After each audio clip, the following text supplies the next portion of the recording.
Imagine a warrior so feared that enemies trembled at the sound of his footsteps.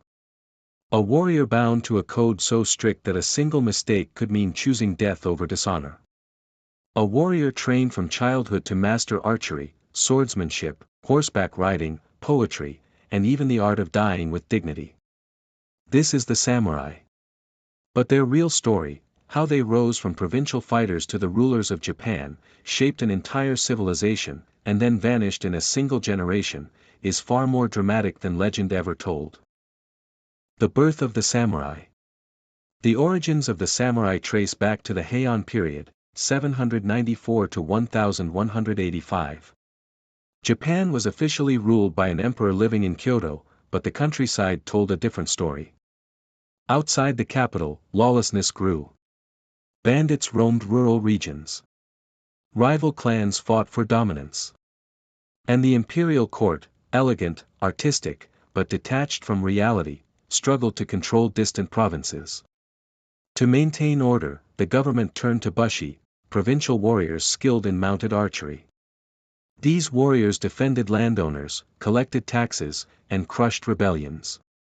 Over generations, they became a distinct social and military class, the early samurai. Two clans slowly rose to dominance. The Taira. The Minamoto.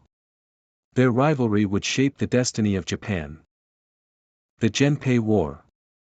The tension between the Taira and Minamoto erupted into full-scale conflict in 1180, the Genpei War.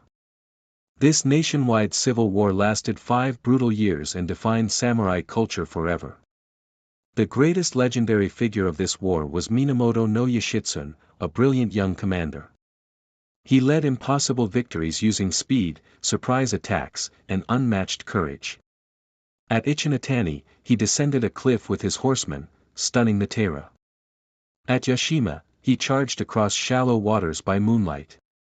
And finally, at Dan no Yura, the Minamoto navy crushed the Taira in a decisive sea battle. As the Taira forces collapsed, the young Emperor Antoka drowned, clutching the imperial regalia. The victory of the Minamoto clan reshaped Japan forever. The Kamakura Shogunate. After the war, Minamoto no Yoritomo established the Kamakura Shogunate, Japan's first true military government. The emperor remained the spiritual authority, but the shogun held real political and military power. This was the beginning of Japan's feudal era. The shogunate formalized the structure of samurai society. Shogun, supreme military ruler. Daimyo, powerful landowning lords. Samurai, warriors sworn to loyalty. Peasants, farmers who supported the entire system. Artisans and merchants, lower in prestige. Land was granted to samurai in exchange for service, and loyalty became the foundation of society. The samurai were no longer just fighters, they were the ruling class. The Mongol invasions. In the late 1200s, Japan faced an existential threat, the Mongol Empire, the largest land empire in history.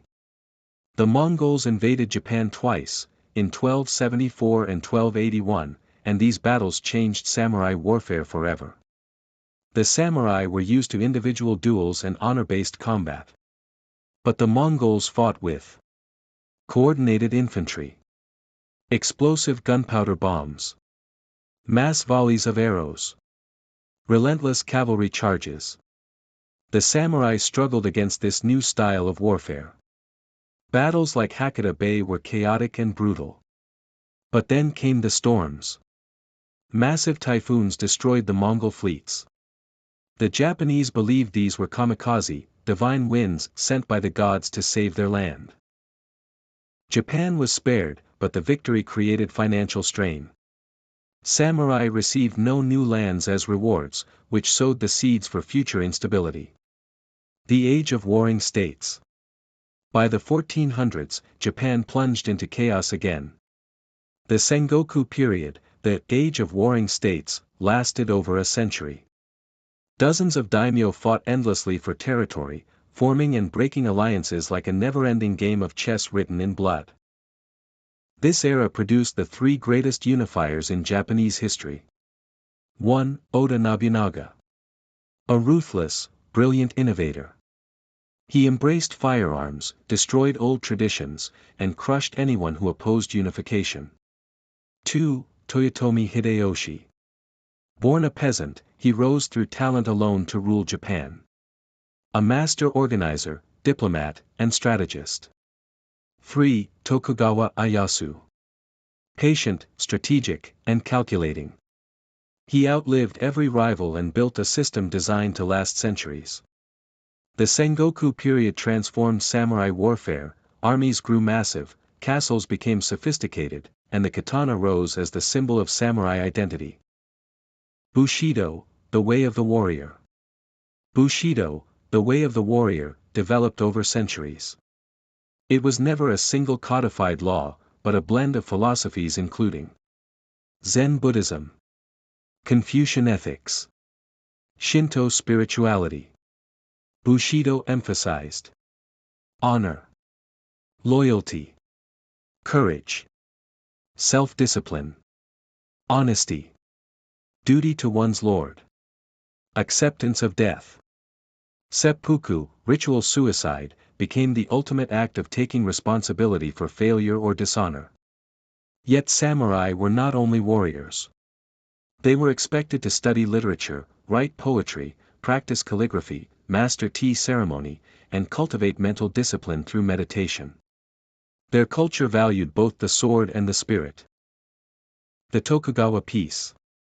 After Tokugawa Ieyasu's victory at Sekigahara in 1600, he established the Tokugawa shogunate, which ruled Japan for over 250 years.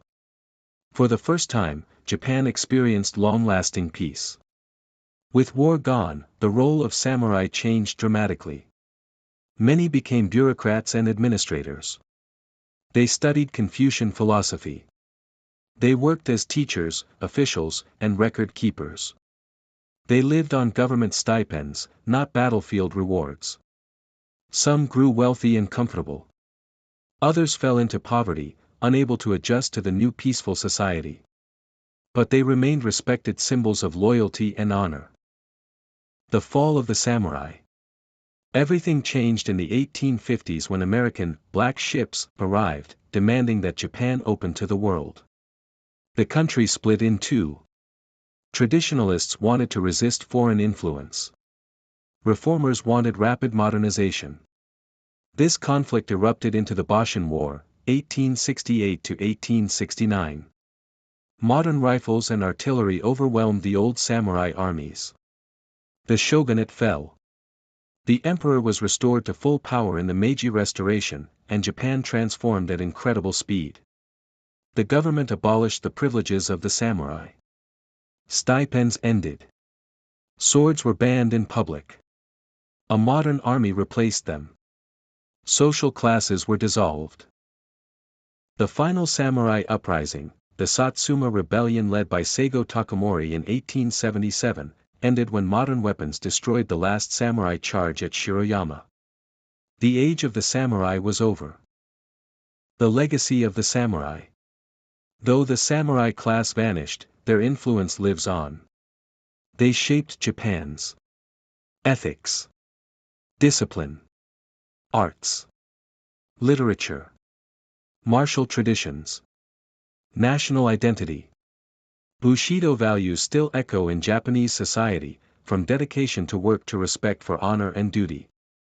From humble provincial warriors to military rulers of a nation, to enlightened poets and administrators, to symbols of a vanished age. The samurai helped build Japan, and their spirit continues long after their swords were laid to rest.